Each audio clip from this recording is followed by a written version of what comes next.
സുഹൃത്തുക്കളെ, ഇന്ന് ഞങ്ങളുടെ നാട്ടിലൊരു ക്ഷേത്രത്തിലാട്ടോ, ക്ഷേത്രമല്ല ഒരു കാവാണ്, പറമ്പത്തുകാവ് ശ്രീ പറമ്പത്തുകാവ് ഭഗവതി ക്ഷേത്രം. ഇവിടെ വന്നപ്പോൾ ഇവിടെ കുറച്ച് വർക്ക് നടക്കുന്നുണ്ട് കേട്ടോ, പില്ലറിൻ്റെ വർക്ക്, കരിങ്കല്ലിൽ കൊത്തുപണി ചെയ്തിട്ടുള്ള പില്ലറിൻ്റെ വർക്ക്. ഇത് കണ്ടപ്പോഴാണ് ഞാൻ ഈ ഒരു വീഡിയോ എടുക്കാൻ കാരണമായത്. അടിപൊളി, ഇതിൻ്റെ വർക്ക് ഇവിടെ നടന്നുകൊണ്ടിരിക്കുകയാണ്, ഇതിൻ്റെ കട്ടിങ്ങും കാര്യങ്ങളൊക്കെ ഇവിടെ നടക്കുന്നുണ്ട്. ഇതിൻ്റെ കുറച്ച് പില്ലറുകളൊക്കെ ഇവിടെ നാട്ടിയിട്ടുണ്ട്. നമ്മളെ വലിയ വലിയ ക്ഷേത്രത്തിലൊക്കെ ഒരുപാട് കരിങ്കല്ലിൽ കൊത്തുപണി ചെയ്തിട്ടുള്ള ഒരുപാട് വർക്ക് നമുക്ക് കാണാൻ പറ്റും. അങ്ങനത്തെ ഒരു വർക്കാണ് ഇവിടെ നടന്നുകൊണ്ടിരിക്കുന്നത്. ഞങ്ങൾ നാട്ടിലുള്ള ഒരു ഗ്രാമക്ഷേത്രം കേട്ടോ, ഗ്രാമക്ഷേത്രം, ഒരു കാവും നല്ലൊരു ഇതുള്ള, ഞങ്ങൾ ചെറുപ്പം മുതലേ വരുന്ന ഒരു അമ്പലമാണ്. അവിടെ ഇതിൻ്റെ ഒരു പടിപ്പുരേൻ്റെ എന്താണ് നടപ്പന്തൽ, അതിവിടെയൊക്കെ വർക്ക് വരാനുള്ളതാട്ടോ. അതിൻ്റെ തറയൊക്കെ അവിടെ കെട്ടി വെച്ചിട്ടുണ്ട്. ഒറ്റ കല്ലോട്ടത്, ഒറ്റ കല്ലിൽ ഇതുപോലെ വന്നിട്ടുള്ള കൃഷ്ണശില എന്ന് പറയുന്ന ശിലയാണിത്, കരിങ്കല്ലാണിത്. അപ്പോൾ അതിലിതാ ഇതുപോലെ കൊത്തുപണികളൊക്കെ ഇത് ചെയ്യുന്ന കാര്യങ്ങൾ, ഇതിൻ്റെ കാര്യങ്ങളായിട്ട് അന്നത്തെ നമ്മളെ വീഡിയോയിൽ ഉൾക്കൊള്ളിച്ചിട്ടുള്ളത്. അതുകൂടാതെ ഈ ഒരു ക്ഷേത്രത്തിനെ പറ്റിയിട്ട് കുറച്ച് കാര്യങ്ങൾ പറയാനാണ് ഈ ഒരു വീഡിയോയിൽ ഉദ്ദേശിച്ചിട്ടുള്ളത്. ഇവിടുത്തെ എന്താ പറയുക, മേൽശാന്തി നമസ്കാരം. എന്താ പേരെന്താ? എൻ്റെ പേര് ലക്ഷ്മി നാരായണ മറ്റന്നാണ്. ലക്ഷ്മി നാരായണ, കാസർഗോഡ് സ്വദേശിയാണ്. ഞാനിവിടെ കുറച്ചായി പൂജ കഴിക്കുന്നത്. അപ്പോൾ 2 കൊല്ലം കൂടുമ്പോൾ ഉള്ള ഉത്സവത്തിൻ്റെയാണ് പ്രത്യേകത. പിന്നെ ഈ ക്ഷേത്രം എന്ന് പറയുന്നത് നാട്ടുകാരുടെ ക്ഷേത്രമാണ്. നാട്ടുകാർ ജാതിമതം ഭേദമന്യേ വ്യത്യാസമില്ലാതെ പറമ്പത്തുകാവിലെ അമ്മനെ വിശ്വസിക്കുന്ന ആൾക്കാർ. പറമ്പത്തുകാവിലെ അമ്മ എന്ന് പറഞ്ഞാൽ വേറെ ഒന്നുമില്ല. അപ്പോൾ ആരെന്ത് തീരുമാനിച്ചാലും അത് നടക്കണമെങ്കിൽ അമ്മ വിചാരിക്കണം. അവിടെ ദേവീൻ്റെ പ്രതിഷ്ഠ വടക്കോട്ട് ദർശനമായിട്ടുള്ളതാണ്. ആ ദർശന വഴിയിലാണ് ഈ ഒരു നടപ്പന്തൽ നിർമ്മിക്കുന്നത്. ഇതുപോലെ പില്ലറൊക്കെ നാട്ടി അടിയിൽ കരിങ്കല്ലൊക്കെ പാകി വെച്ചിട്ടുണ്ട്. ഇവിടുത്തെ പ്രകൃതിക്ക്, ഇവിടുത്തെ സ്ട്രക്ചറിന് ഒരു കോട്ടം വരുത്താത്ത രീതിയിൽ ഇതാ പാറയൊക്കെ ഇവിടെ കുറച്ച് പൊന്തി നിൽക്കുന്നുണ്ട്. ഇത് ഇതേപോലെ നിലനിർത്തിയിട്ട് ആണ് ഇവിടെ ഒരു നിർമ്മാണ പ്രവർത്തനങ്ങൾ നടക്കുന്നത് കേട്ടോ. അപ്പോൾ അതേപോലെ തന്നെ ഇവിടുത്തെ ശിവപ്രതിഷ്ഠ ഉണ്ട്, ശിവഭഗവാന്റെ പ്രതിഷ്ഠ കിഴക്കോട്ടാണ്. അപ്പോൾ ഇതിൻ്റെ നിർമ്മാണ പ്രവർത്തനങ്ങളൊക്കെ ഇവിടുത്തെ ഭക്തജനങ്ങളുടെ സഹകരണത്തിലാട്ടോ, അകമഴിഞ്ഞ സംഭാവനയിലാണ് ഇപ്പോൾ ഇവിടെ നടക്കുന്നത്. പില്ലറിനൊക്കെ അത്യാവശ്യം, ഇതിൻ്റെ പ്രവർത്തനത്തിന് അത്യാവശ്യം ഒരു 10-60 ലക്ഷത്തോളം ചിലവ് വരുന്നുണ്ടെന്നാണ് ഇവിടുത്തെ കമ്മിറ്റി പറഞ്ഞിട്ടുള്ളത്. ഇതിലൊക്കെ നിങ്ങൾക്ക് സംഭാവനയൊക്കെ ചെയ്യാൻ ആഗ്രഹിക്കുന്നുണ്ടെങ്കിൽ പറമ്പത്തുകാവ് നമ്മൾ ഈ ഒരു നാട്ടിലുള്ള ആളുകൾ തന്നെ ചിലപ്പോൾ അറിയാത്ത ആളുകളുണ്ടാവും, ചിലപ്പോൾ ഈ ഒരു വീഡിയോ കാണുമ്പോൾ ഇതിനെപ്പറ്റി അറിയണ ആളുകളുണ്ടാവും. ഒരുപാട് ദൂരദേശത്തു നിന്നൊക്കെ ഇവിടെ ആളുകൾ വരുന്നുണ്ട്. അപ്പോൾ ഈ ഒരു വീഡിയോ കാണുന്ന ആളുകൾക്ക് ഈ ഒരു അമ്പലത്തിലേക്ക് എന്തെങ്കിലും സംഭാവനകൾ, കാര്യങ്ങൾ, ഈ ഒരു നിർമ്മാണ പ്രവർത്തനത്തിലേക്ക് സംഭാവന ചെയ്യാൻ ആഗ്രഹിക്കുന്നുണ്ടെങ്കിൽ അതിനുള്ള സംവിധാനങ്ങൾ ഈ ഒരു വീഡിയോയിൽ ചെയ്യട്ടോ. അതിൻ്റെ ഇവരെ നമ്പർ കാര്യങ്ങൾ ഇവിടെ ചോദിച്ചിട്ട് ഇവരെ നമ്പർ കാര്യങ്ങളൊക്കെ, അമ്പലത്തിൻ്റെ അക്കൗണ്ട് കാര്യങ്ങളൊക്കെ വെക്കാനുണ്ടെങ്കിൽ ഞാനതും ചോദിച്ചിട്ട് അതിൻ്റെ കാര്യങ്ങളൊക്കെ ഈ ഒരു വീഡിയോന് താഴെ വെക്കുന്നുണ്ട്. അമ്പലത്തിൻ്റെ ഭാരവാഹികൾ കുറച്ച് ആൾക്കാർ നമ്മളെ കൂടെ ഉണ്ട് കേട്ടോ. അപ്പോൾ സെക്രട്ടറിയാണ് ബിജു എന്നാണ് പേര്. എൻ്റെ പേര് ഹരിഗോവിന്ദ്. അമ്മേൻ്റെ ദീർഘകാലമായിട്ട് ഭക്തജനങ്ങൾ ആഗ്രഹിച്ച രീതിയിലുള്ള ഒരു നിർമ്മാണ പ്രവർത്തനങ്ങൾ ക്ഷേത്രത്തിൽ പൂർത്തീകരിച്ചതിന് ശേഷം ഒരു 11 ദിവസം നീണ്ടു നിൽക്കുന്ന തരത്തിലാണ് ഈ വർഷത്തെ ഉത്സവത്തിൻ്റെ നിശ്ചയിച്ചിട്ടുള്ളത്.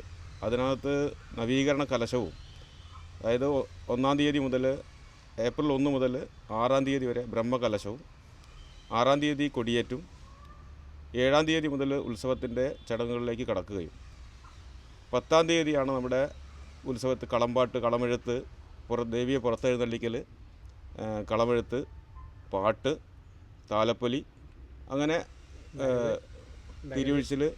പ്രധാനപ്പെട്ട ഇവിടുത്തെ ഏറ്റവും പ്രധാനപ്പെട്ട ഒരു സംഭവം എന്ന് വെച്ചാൽ ദേശവരവുകളാണ്. വിവിധ ദേശങ്ങളിൽ നിന്നുള്ള വർണ്ണാഭമായിട്ടുള്ള കലാപരിപാടികളും അതുപോലെ തന്നെ ആചാരപ്രകാരമുള്ള കൂട് ഒരുക്കിക്കൊണ്ടും അത് ഇവിടെ ഒരുക്കിയിട്ടുള്ള പ്രത്യേക സ്ഥലങ്ങളിൽ വെച്ചതിന് ശേഷം ക്ഷേത്രത്തെ വലം വെച്ച് അവരവരുടെ സന്തോഷം പ്രകടിപ്പിച്ച് അമ്മയെ വണങ്ങി അത്തരത്തിലുള്ള വലിയ ഒരു ആഘോഷമായിട്ടാണ് ഉത്സവം നടക്കുന്നത്.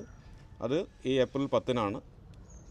താലപ്പൊലിയോടുകൂടി, താലപ്പൊലി ചരിഞ്ഞ് തിരുവഴിച്ചിലിന് ശേഷം ദേവിയെ അകത്തെഴുന്നള്ളിച്ചതിന് ശേഷം ശുദ്ധി കലശത്തോടു കൂടി ഉത്സവം ഈ വർഷത്തെ സമാപിക്കുകയാണ്. കാവ് അതുപോലെ തന്നെ ക്ഷേത്രം രണ്ടും കൂടി ചേർന്നുള്ള സങ്കല്പം കൂടിയാണ്. രുചിത് വിധാനം എന്നാണ് പറയാ. അങ്ങനെയുള്ള വിധാനത്തിലുള്ള സങ്കല്പമാണ് ഇവിടെ ഉള്ളത്. കൊടുങ്ങല്ലൂർ അമ്മയാണ്. പറയാനുള്ളത് എന്താ വെച്ചാല് നമ്മളെ അമ്മയാണ് ഏറ്റവും വലിയ ശക്തി.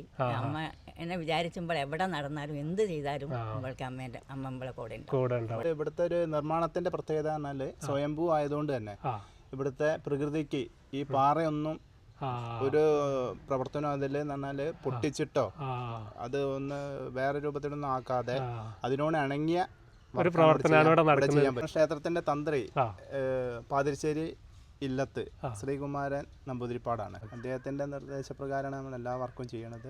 അമ്മനെ നെഞ്ചിൽ കൊണ്ട് നടക്കുന്ന ആൾക്കാരാണ്. ഇവിടെ വരുന്ന തൊഴാൻ വരുന്ന ഭക്തജനങ്ങളായാലും ഇവിടെ എല്ലാവർക്കും അമ്മയുടെ അത്ര ഒരു പറമ്പത്തുകാവിലെ അമ്മയെന്ന് പറഞ്ഞാൽ വേറെ ഒന്നുമില്ല.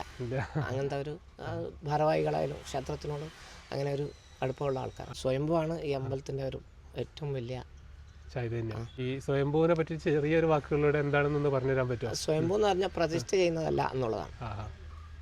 നമ്മൾ കണ്ടെത്തുക, ഭൂമിയിൽ ഉണ്ടായ ഒരു വിഗ്രഹമാണ്, യാദൃശികമായി കണ്ടെത്തുക. അതെ.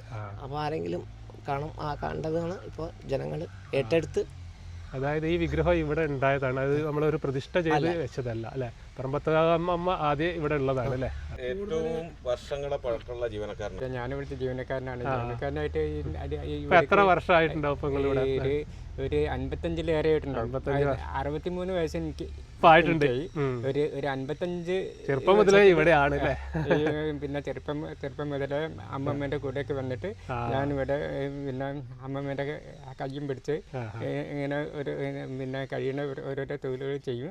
അങ്ങനെ നിന്ന് ഇതുവരെ എത്തി ഞാൻ. നന്ദകുമാറേട്ടനും ടീമാണ് ഈ ഒരു കലാപരമായിട്ടുള്ള സംഭവങ്ങൾ ചെയ്യുന്നതല്ലേ?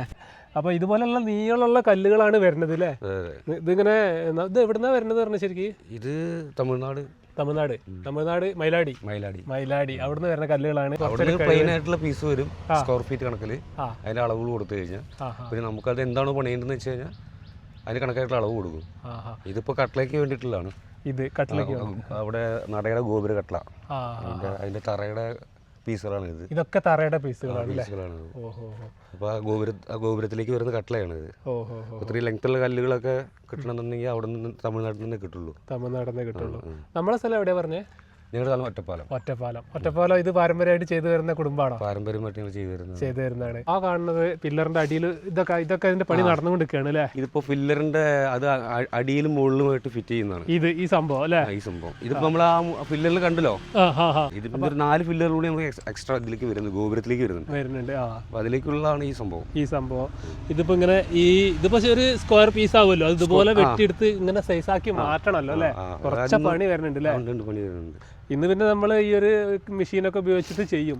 പണ്ട് കാലത്തൊക്കെ ഉളി കൊണ്ട് വെട്ടി എന്താ അത്ഭുതകരമായിട്ടുള്ള ഓരോ സംഭവങ്ങൾ ഓരോ പഴയ ക്ഷേത്രങ്ങളിലൊക്കെ കാണാൻ പറ്റില്ല. എപ്പോഴും നമ്മൾ ഇത് കാണുന്നതിനാട്ടും ഭയങ്കരമായിരിക്കും മുന്നത്തെ കാലത്ത് കൈകൾ കൊണ്ട് കൊത്തി ഉണ്ടാക്കിയ സംഭവങ്ങൾ കാണുമ്പോൾ. അതിന് പവറൊന്നും നമ്മൾ ഇന്ന് ചെയ്താലും കിട്ടില്ല അല്ലേ? അതെങ്ങനെയാണെന്ന് എങ്ങനെ കുത്തിയെടുത്തു എന്ന് വെച്ചാൽ നമുക്ക് പോലും അറിയാം. നിങ്ങൾ പുറത്ത് പോയാലൊക്കെ അറിയാം, തമിഴ്നാട്, തഞ്ചാവൂരൊക്കെ അത്രയും ഡീറ്റെയിൽ ആണ് അതിന്റെ ഓരോ സംഭവങ്ങളും, കൊത്തുപണികളും. ഒരു മനുഷ്യൻ ചെയ്തതാണെന്ന് പോലും നമുക്ക് പറയാൻ കഴിയില്ല. മുന്നൊക്കെ പറയുന്നത് ഭൂതത്താന്മാർ പണിതാണെന്നൊക്കെയാണ് പറയുന്നത്. ഒറ്റ രാത്രി കൊണ്ട് പണിത് തീർത്തു പോയതാണ് പറഞ്ഞ കഥകൾ കേട്ടിട്ടുണ്ട്. ഇത്രയും വലിയ സ്ലാബാണ് അല്ലേ കല്ലിന്റെ? ഇതൊക്കെ വലിയ മെഷീൻ വെച്ചിട്ട് എടുക്കുന്ന വലിയ ബ്ലേഡ് വെച്ച് വലിയ മെഷീൻ വെച്ചിട്ട് എടുക്കുന്നതാണ്. അപ്പോൾ സംഭവം തന്നെ നിങ്ങൾ ഈ ഒരു വർക്ക് കാണാനൊരു കൗതുകം, ഞങ്ങൾക്ക് കാണാൻ നല്ലൊരു കൗതുകം തോന്നുന്നുണ്ട്. ആ പണി കഴിഞ്ഞിട്ട് ഈ ഒരു പില്ലറൊക്കെ കാണുമ്പോൾ നല്ലൊരു ഭംഗി തോന്നുന്നുണ്ട്. അപ്പോൾ നിങ്ങളെ പോലുള്ള ഈ വർക്ക് ചെയ്യുന്ന ആളുകളെ കാണുമ്പോൾ ഞങ്ങൾക്കൊരു എന്താ പറയുക ഒരു ആരാധന തോന്നുന്നുണ്ട്.